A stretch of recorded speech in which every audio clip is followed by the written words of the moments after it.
Well, that seemed like a fitting end to this season. The Eagles lose 23-19, an early exit from the playoffs, and now it's the offseason. That was uplifting, Dave. Yeah, it hits you hard when it just ends. It's so abrupt. We were just talking to Michael Barkan out there, like, you're in the World Series, you're in the baseball playoffs, you have these rounds, you're playing best of 5 and best of 7, NBA. You just 3 hours and it's over. It's definitely abrupt. This is 3 times now in 5 years under Nick, so it's either been first round loss or Super Bowl trip, all or nothing. Terrible loss, but you're right. This game was, in a lot of ways, a microcosm of the season. Defense played well enough to keep them in it. Offense just came up small. They I don't want didn't. to absolve the defense because they had their issues as well. Yeah. Final score on this one, 23-19, Eagles lose to the 49ers. This is the Eagle Eye Podcast brought to you by Nissan, Reuben Frank, and Dave Zangaro. If you're frustrated, if you're pissed, I get it. You should be. The Eagles come into this game at home. They're the 3 seed against the 6 seed. They're 6-point favorites going into this one. Clearly the more talented team, and they lose. And it's the frustrating thing, I think, is that, like, we've seen this script play out a bunch of times this year. They have a halftime lead. They turtle in the second half. They had their opportunities, and they just squandered them. Yeah.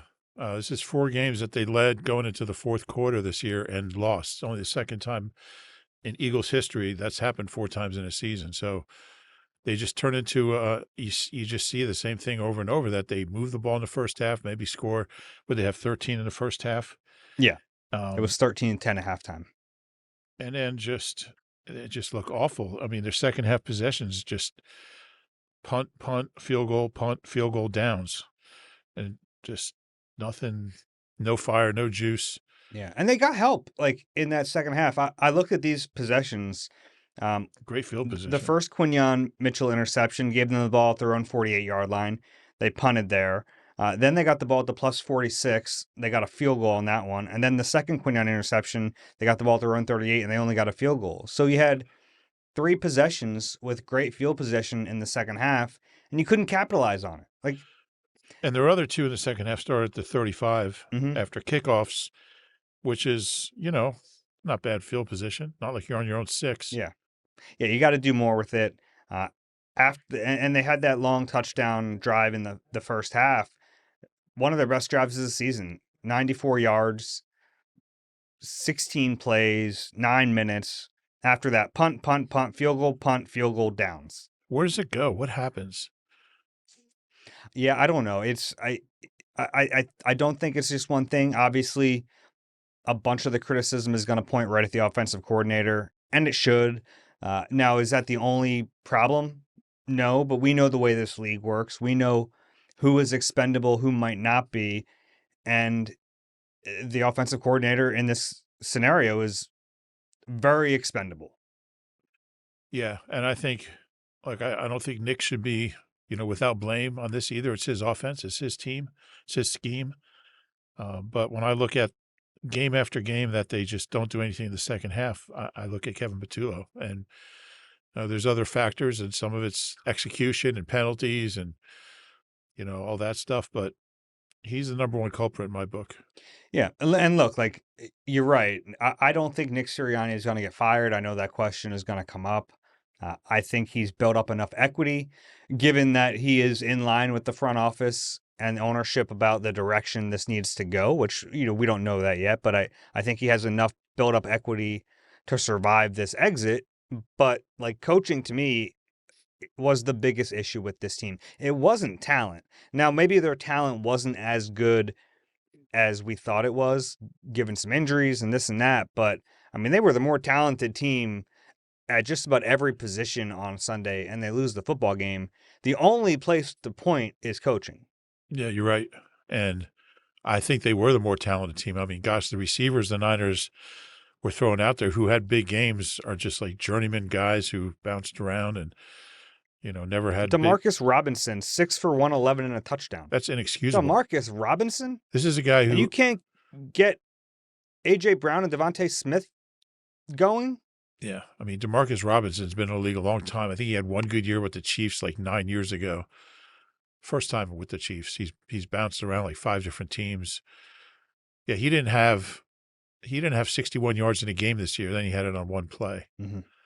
Yeah, I don't know. It's discouraging from the standpoint of, I mean, from a lot of standpoints, but of that there's no one easy fix. There's no one easy answer. And Yeah. Look, I think we know the one answer that's, I'd be flabbergasted if Kevin Patullo's back as offensive coordinator. It just can't happen. can't happen. And, Won't it's, happen. yeah, there's just no way. It's almost like we have to talk about it, but to me, it's like, gosh, I don't think there's any world where he could return as the offensive coordinator based on what we saw this year. Yeah, and if he was coaching for his job today, I mean, that answers that question. I mean, Mhm. the offense really underachieved against a battered, as a defense that's not great to begin with when they're healthy, Yeah. and they're not even healthy. I mean, you have Kaiser White out there making plays. It's embarrassing. Eric Kendricks, these guys weren't even on a roster a Yeah. week ago. Yeah. Just awful performance offensively. No, look, they did some good things early, honestly.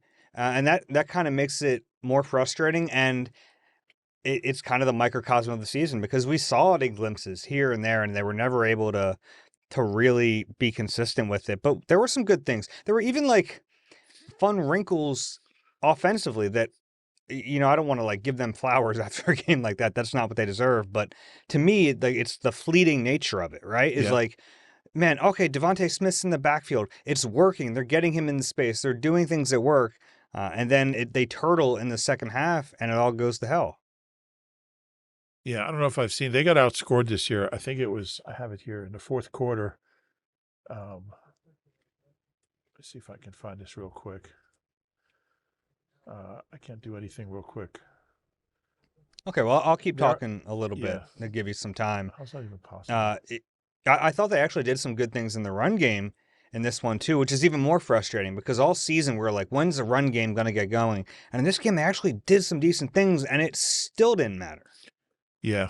They were outscored in the fourth quarter this year, 137-91, including today, 13-3. So that's coaching. I mean, when you can't do the things late in the game, I mean, when is it more important than the fourth quarter? And you're right about the running game, but I mean, the passing game is just so uninspiring right now. And It's just so dependent on, hey, go win. And sometimes it works, but it's not going to be consistent. And to me, that's a bigger issue than the offensive coordinator.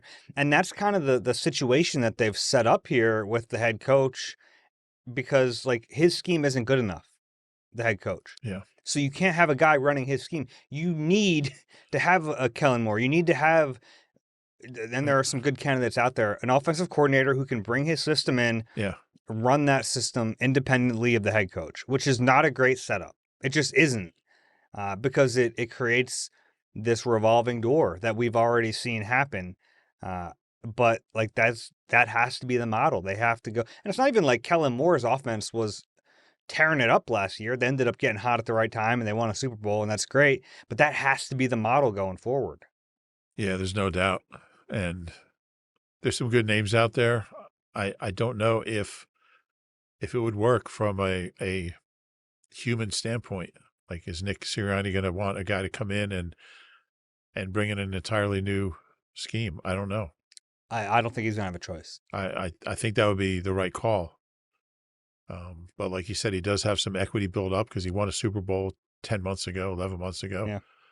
So I don't know. I don't know what his feeling will be on that. I mean, he thinks he's got this incredible offense and that he's this amazing offensive mind, and we've seen that that's not the case. Yeah, he doesn't, and he's not. No, no. His strengths as a coach, and he's got a lot of them, are not that. Yeah, it's team building and bonding and culture. Yeah. And look, like you look at the other sideline today, that's a heck of a job by Kyle Shanahan. Yeah. Getting the most out of his players. You can't say the same about the Eagles in this one. And that's not to say Kyle Shanahan's some great coach. I think he's a very good coach. I think he has his flaws, but I don't know. He's got Demarcus Robinson out there, and he's throwing the ball to 35-year-old Kyle Juszczyk, and it's they lose George Kittle in this game, they still win. Yeah. Yeah, you have a team coming in to your building that's beat up, that just had a very physical game a week ago while you were resting. They lose their best, one of their best remaining players. Which you feel awful at. That Terrible. sucks. Yeah. Yeah, he seems like a great guy, Kittle we're talking about. And then you have a 6-point lead going to the fourth quarter.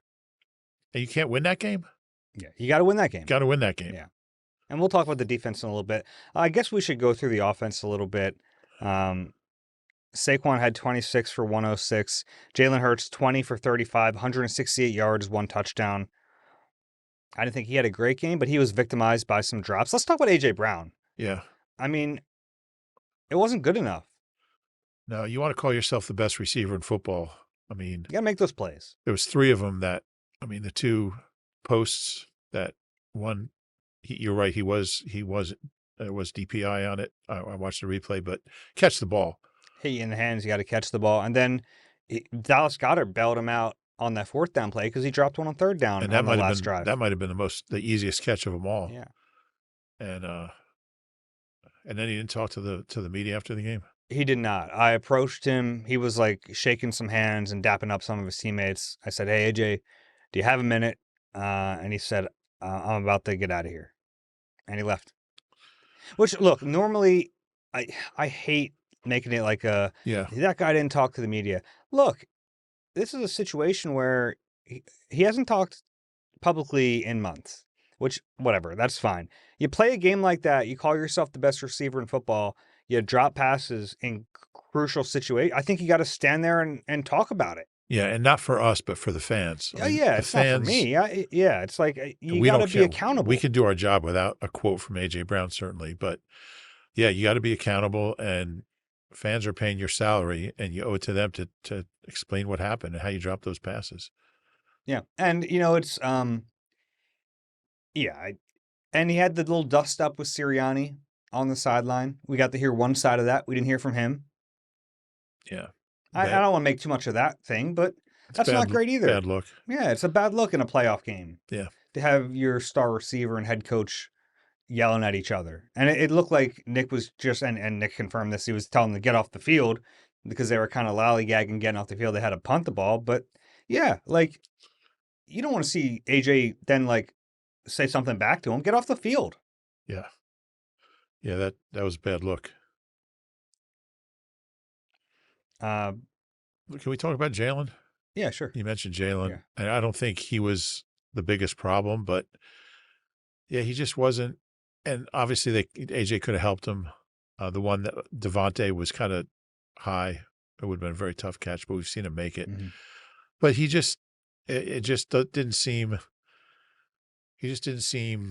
in command. I don't know. Mm-hmm. It was just he was okay. There was no sign of greatness there. I agree. And he's someone who we've talked about a lot, who like raises his level on the biggest moments. And for the most part, he has. Yeah, he didn't play that well today. Yeah. It wasn't all on him. There were the drops. I thought there were sometimes he was under pressure. There were some times where he, like, in a way, created the pressure. He bailed from the pocket. Yeah. I expected more from him. Yeah. There were some good plays in there. I thought a few of those passes on the final drive he put it on his players. That's all you can do. I thought the touchdown pass to Dallas Goedert was excellent. Yeah. Like the timing on that, being patient, letting going across your body. There were some good plays in there. There weren't enough of them. Yeah. He was not as big a factor in the ground game as I expected. Same. There was one big run that got called back for a hold. Yeah. Was that the one on Dotson? I honestly don't remember. Yeah. Yeah, I thought I thought they were kind of keeping him, I don't know, under wraps, kind of spring him. Yeah. I thought he'd have like 8 for 68 or something. Saquon had a good day on the ground, had another big drop. Bad drop. Yeah. In a moment where, like, the offense needed it. They could have used that. That was a 3rd down. Mm-hmm. He would have had the 1st down. Yeah. I'm pretty sure. Yeah. So it's like I think the issue with the offense is that it was not creative enough. and it relied so heavily on star players making their plays, and when that doesn't happen, you see the result. And there were execution errors. We saw penalties pop up in this game. Um, we saw drops pop up in this game. And I think the margin for error for this offense was so razor thin because they don't have any kind of schematic advantage that when you have those mistakes, and we've seen it really all year, you're not able to overcome them. So Yeah. it's like you're just not helping yourself with scheme, and then you're not able to overcome those mistakes. Yeah. That's a great way to put it. And they have too much talent for this to keep happening. Well, that's the thing. And then, like And they really do. when I zoom out on this season, it's such a missed opportunity. And it's rare in the NFL to have a legitimate opportunity to repeat as Super Bowl champs. And the Eagles squandered this opportunity. They did. There's just no way around it. And I see some people minimizing it to just the hire of Kevin Patullo. I don't think that's the only reason. To me, it's the biggest. And you like Kevin, I like Kevin. It didn't work. It just didn't work. This is the second time now they've promoted from within, and it hasn't worked. And he's going to get fired. But that's the frustrating part, is that this was an opportunity for them to do something special, do something that just doesn't happen very often in the NFL, to put themselves among the greatest teams of all time, and they just blew it. Yeah, it would have been 3 Super Bowls in 4 years, which very few teams have done. Maybe the Cowboys in the 90s and the Steelers in the 70s, Patriots, Chiefs, obviously. But yeah, you're right. It was That's what I think we'll remember the season for. It was like this was their opportunity to really be great and to put their stamp in the NFL history books, and they just fell so short. And we saw the writing on the wall for a lot of the season, and I think we chose to ignore it. We chose to think they're going to figure this out at the right time, and at the right time, it all fell apart again. Yep. Offensively, I guess we should talk about Lane Johnson. That had to be deflating. All week, it looked like, man, this guy's going to return. He's your best player. We know all the records with and without him. And then on Saturday, his foot swells up. Fred Johnson gets late notice that he's starting, and Fred didn't play well. Did not play well. Not a good day for him. And I think the mental, just thinking you're having him back was such a lift. And then he has a setback. I guess it was a setback and doesn't play. That's tough. Such a great player. Makes such a big difference. Yeah, it's a shame. I really do. Like, we were in the locker room this week.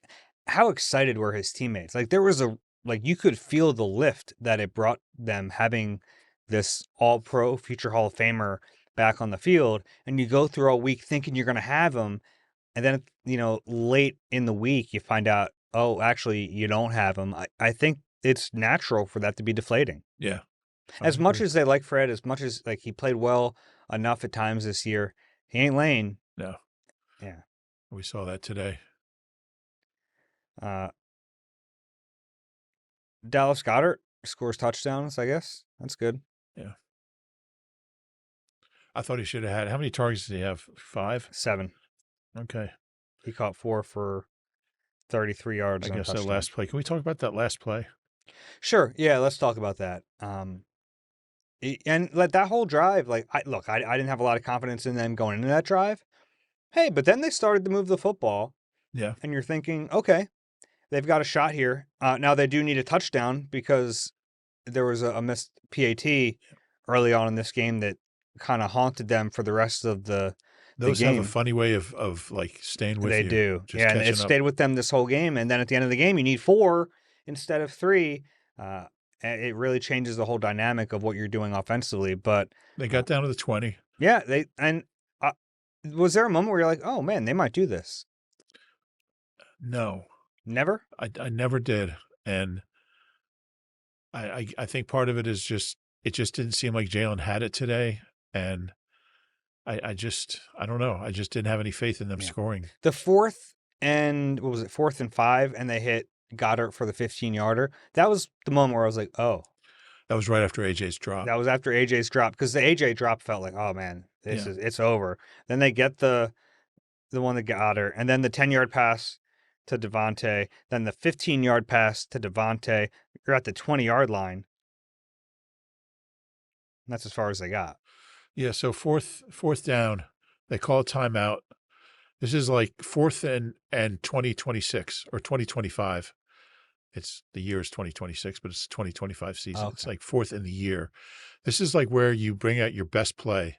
Like this is where when you're, it's June and you're drawing up plays in your office and like, hey, Kevin, come look at this. If we're ever we just got to get 10 yards. What was it? 4th and 11? 11 from the San Francisco 21 with 43 seconds left.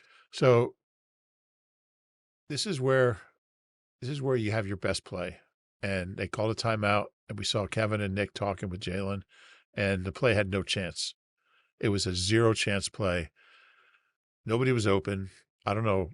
I mean, they had 3 guys who were around Dallas, and I mean, Jalen had to throw it somewhere.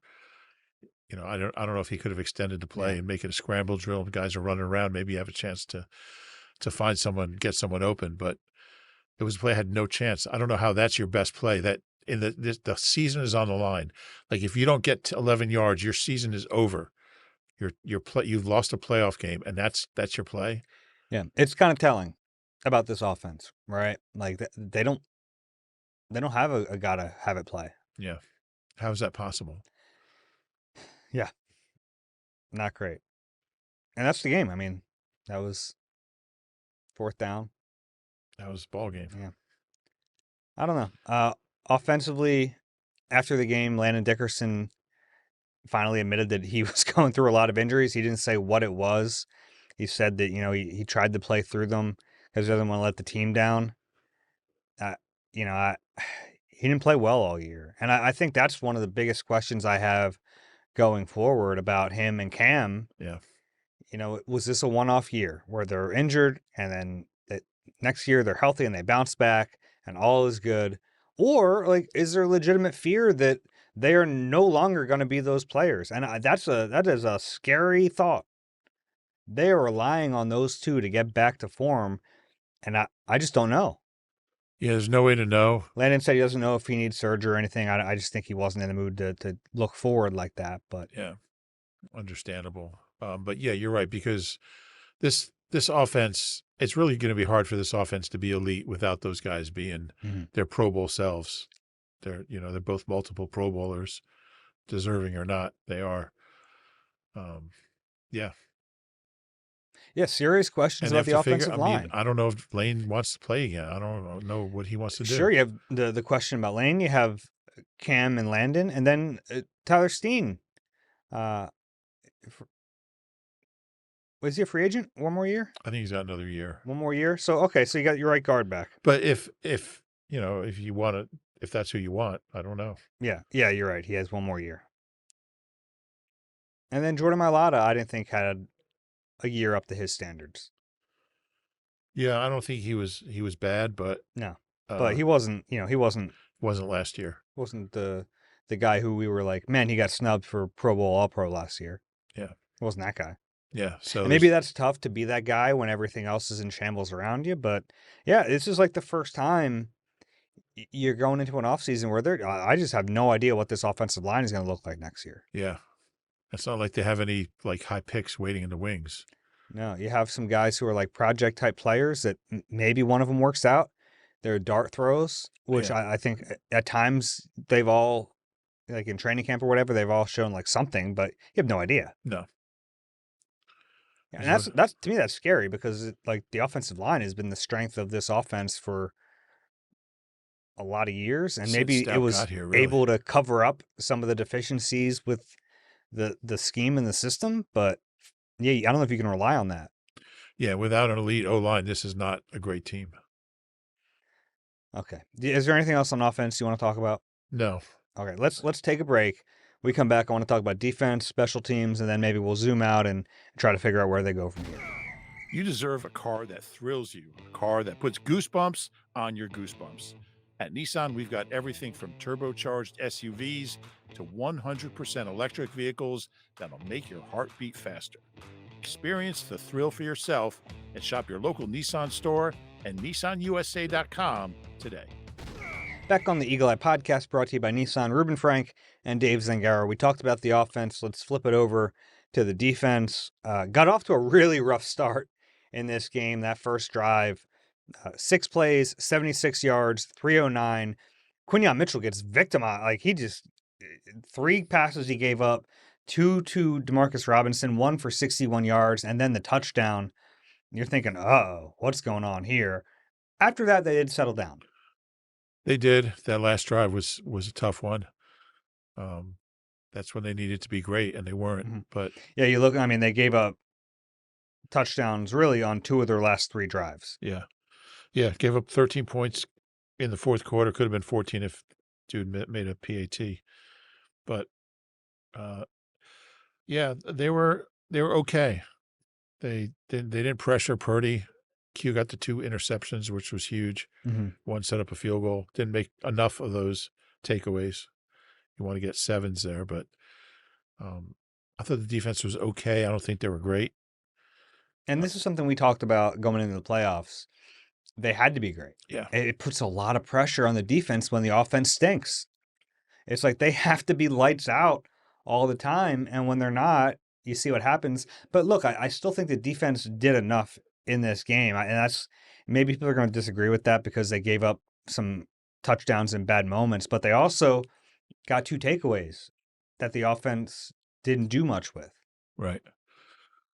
Yeah, I certainly don't blame the defense as much as the offense, but you're exactly right. Like this defense isn't going to be great every week, especially against, he's a pretty good quarterback, and McCaffrey's really talented, and they've got a good offensive mind coaching him. So yeah, I agree that it wasn't good enough. I mean, it wasn't awful. It wasn't awful. It wasn't good enough. I didn't think they got enough pressure on Purdy. No. In this game. That was something I really thought they'd have an opportunity to do. They didn't do that. Now that offensive line's okay, but yeah, they certainly didn't get enough pressure. Quinyon Mitchell turned his game around. Obviously, he had the 2 picks, which is one of the weirdest things in the world that he only picks off passes in the postseason and not in the regular season.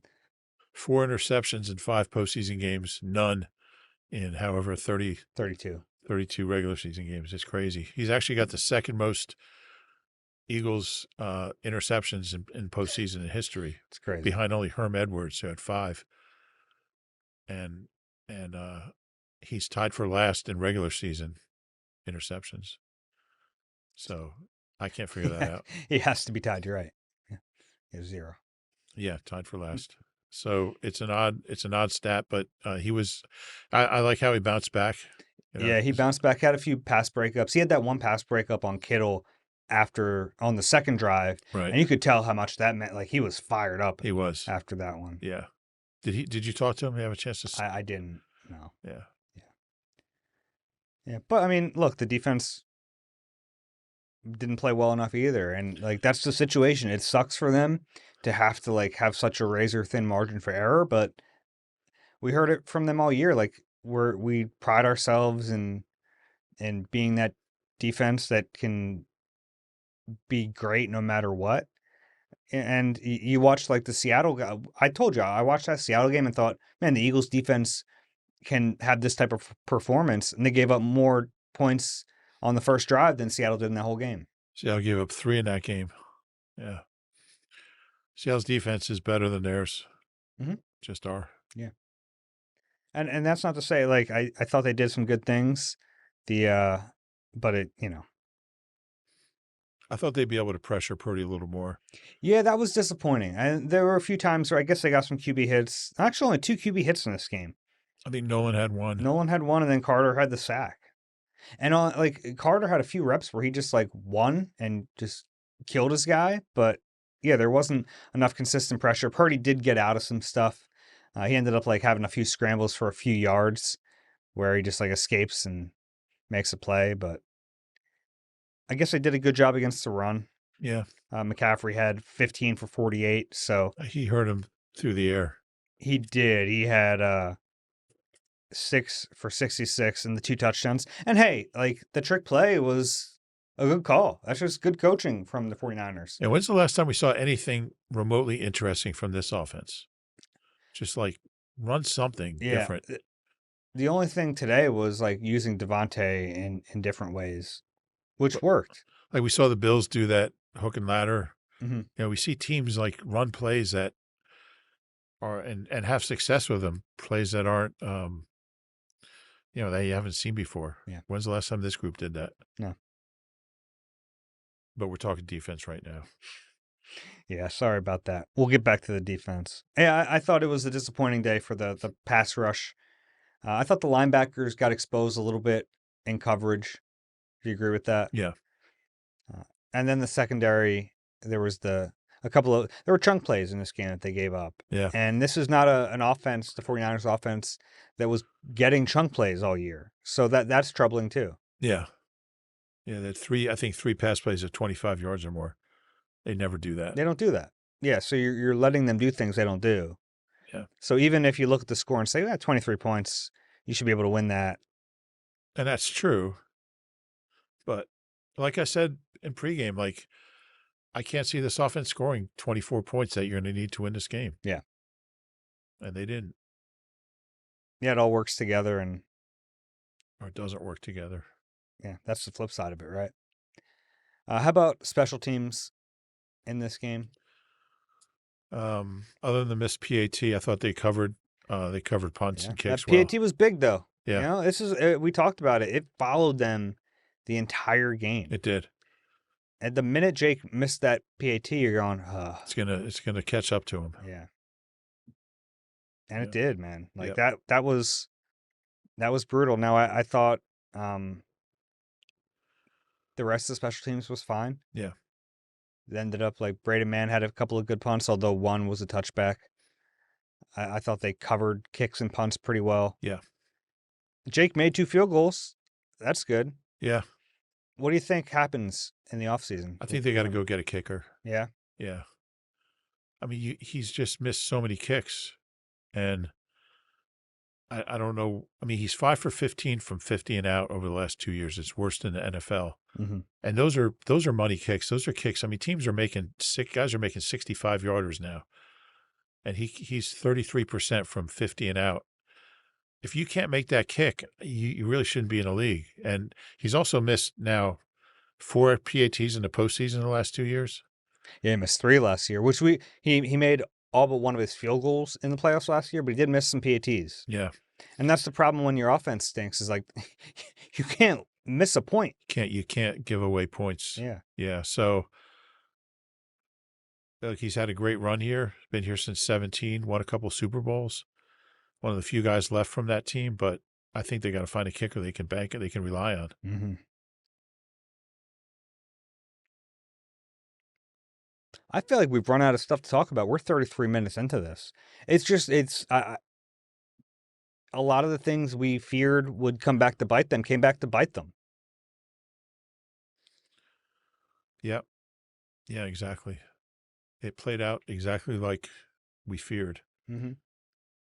And everything they've been doing all year happened, like as far as like that's it, and that's to me coaching. Like when what else could it be? you're failing at the same things for an entire season. Like yes, the players have to have personal accountability. They have to be better, all that. But when when a team makes the same mistakes week in and week out, how is it not coaching? Yeah. Totally agree. We talked about Nick a little bit. Is there, and I think we're in agreement that he has built up equity here that it doesn't cost him his job. Is there any part of you that's like wondering though? No. Okay. No. Dude just won a Super Bowl 10 months ago. Been to 2 of them. Been in the playoffs 5 years in a row. This was bad, but I still think he's the right guy for this franchise. Okay.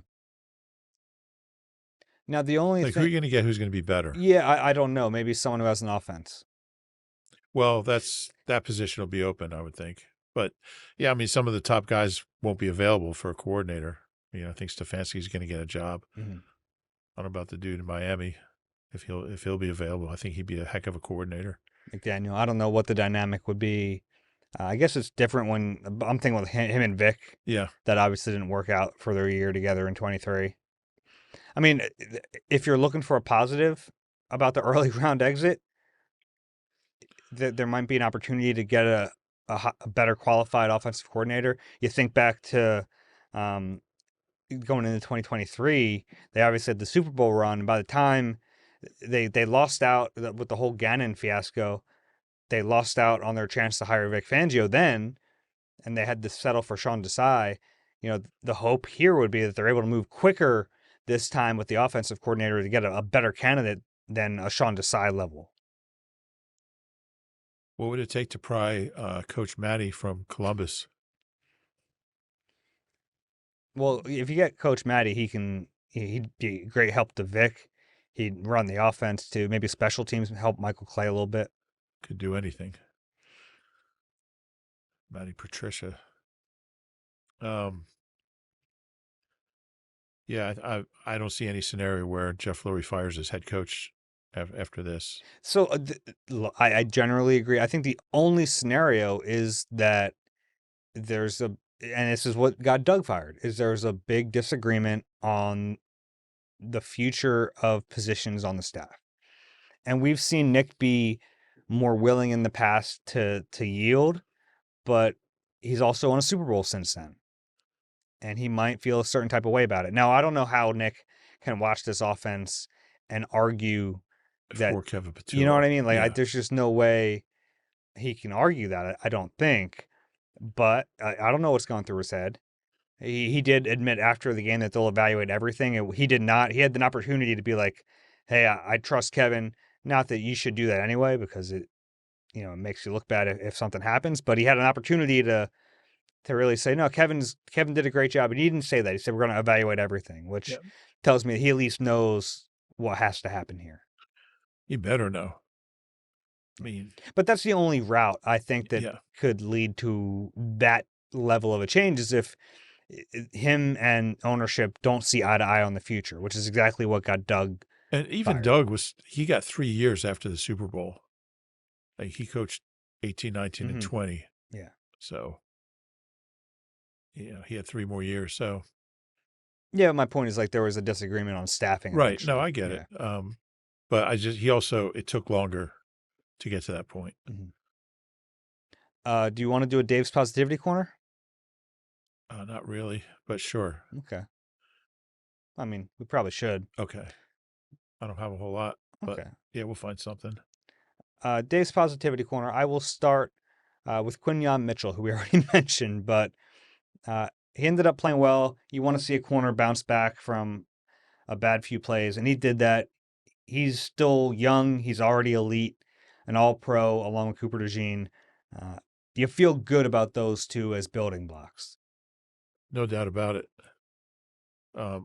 Congratulations, by the way, on those two guys for making All-Pro. Eagles are only the second team with 2 first-team All-Pro corners, but it's easier to do now that there's a slot category, Mm-hmm. the third year of that. But I'll go. I'll go Saquon. I thought Saquon ran the ball really well. It was a little slump early in the second half, but that last drive kind of got going again. Yeah. Um, I Tank too. Tank ran well, his 4 carries. So yeah, I thought Saquon ran tough. Oh, it's my turn. I think I have one more. This is, I'm not joking about this. You don't have to watch the Eagles anymore. Like, this was a tough year if you were an Eagles fan to watch this week in and week out. I don't think it was like an enjoyable team to watch. Yeah. It was just a slog all season. And like, Eagles fans are smart. And that's why, you would hear nationally, like, people making fun of Eagles fans for booing this team. I had no issues booing this team this year. Were you booing from the press I box? was not booing, but I understand why people were booing, right? Like, Yeah. this was the product they were putting out was not good enough. Fans were smart enough to see through the record, smart enough to see through some of the BS the team was selling you, to know that it Exactly. wasn't good enough, to know that they were wasting an opportunity, and ultimately they were right. So uh, you don't have to watch it anymore. And now there's like changes have to happen because of the way this thing bottomed out. That's fair. It's sad, but it's fair. I'll give you Devontae. I thought Devontae made some tough catches. Um, you could argue he could have caught the one at the end. It was pretty high. Yeah. But he's a really good player. And all the drama you get with AJ, you don't get any of that with Devontae. He's just a solid guy. Yeah. And we'll see what happens this offseason. I think that we're going to talk a lot about AJ I think he's gone, Dave. this offseason. I think Yeah. today might have cement. I mean, what do you have? 3 for 25 and 3 drops for, well, if he caught the one drop, he wouldn't have had the other drop. But Yeah. I don't know if the drama is worth it. I mean, every day, every week, it's something. He's tweeting this, he's saying this on some Yeah. podcast. Now, he did quiet it down in the second half of the season, I guess. Yeah, And then, it felt, I don't know how to say this right. This is a tough one. Was he bought in the whole way? I don't know. That seems unfair, maybe to say that. That part makes me wonder about his future here. yeah, It wasn't a good year for him, doesn't seem like he particularly wants to be here. I didn't get that. and I know that's probably unfair for us to say because at every point we've asked him, he said, "Yes, I love it here. I want to be here." Sometimes his actions say otherwise. Yeah. Yeah, totally agree. Yeah, and I've enjoyed covering him. I think he's a great player. I wonder where it goes from here. It's fair. Positivity corner. Well, I was talking about Devontae there. And Yeah, you sorry. Yeah. kind of, but The positive thing is I think Devontae would be a fine number one. The I do problem too. is, AJ Brown's really good too, and that's been what's special about this offense. You have two of those guys, but I think if Devontae ended up in a situation where he's the number one, he could handle that. You just got to go get the best available Ohio State receiver for your number 2. Yeah. My turn, positivity corner. Oh yeah, we're gonna keep going. Yeah, I have two more actually, and they Okay. have nothing to do with the product on the field. So, Okay. it was good to see a lot of former Eagles show up today.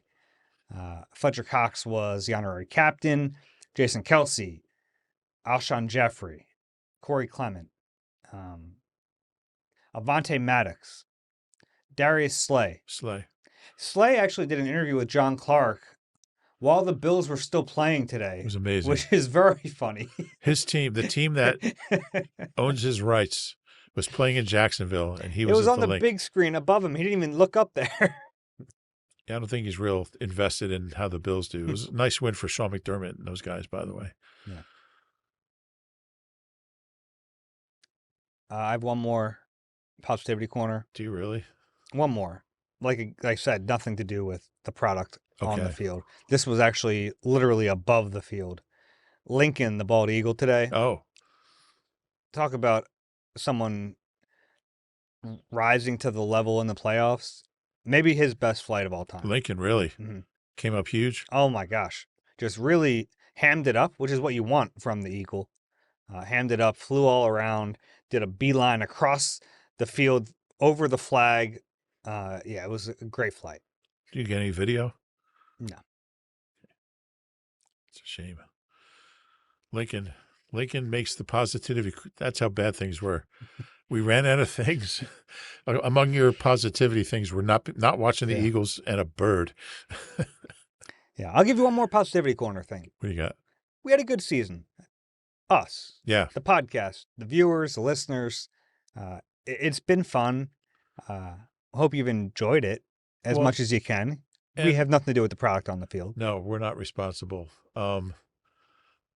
I think that it's nice that we'll keep doing this. And so the Eagle season's over, but our season never ends. Yeah, so. There's a lot to talk about this offseason for sure. I think, maybe on the next pod, we kind of go through some offensive coordinator candidates. Maybe we take a look ahead at the free agents, the pending free agents on this team, because there's a lot of them, some key players, like big decisions this franchise has to make. And I'm curious to see what they do because, they've paid so much money on the offensive side of the ball. We've talked about it. Like, eventually the pendulum has to swing a little bit, and you have to start paying some of these defensive players. The way this roster is constructed has to change a little bit. Yeah. And I'm curious to see how Howie Roseman goes about doing that.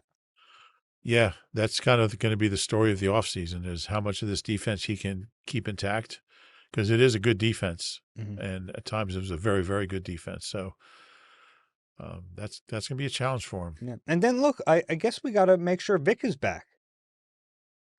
Not a given, No. right? At his age, how many years he's coached. So I guess that is one of the next orders of business too, to make sure he's back, because you definitely want him back. Yeah, I do think there's good internal candidates if he's not, but certainly you want him back. Yeah. All right. You got And anything he's else so here? much fun to cover. He is fun to cover. We got anything else here? I don't think so. What a disappointment this team ended up being. Big time.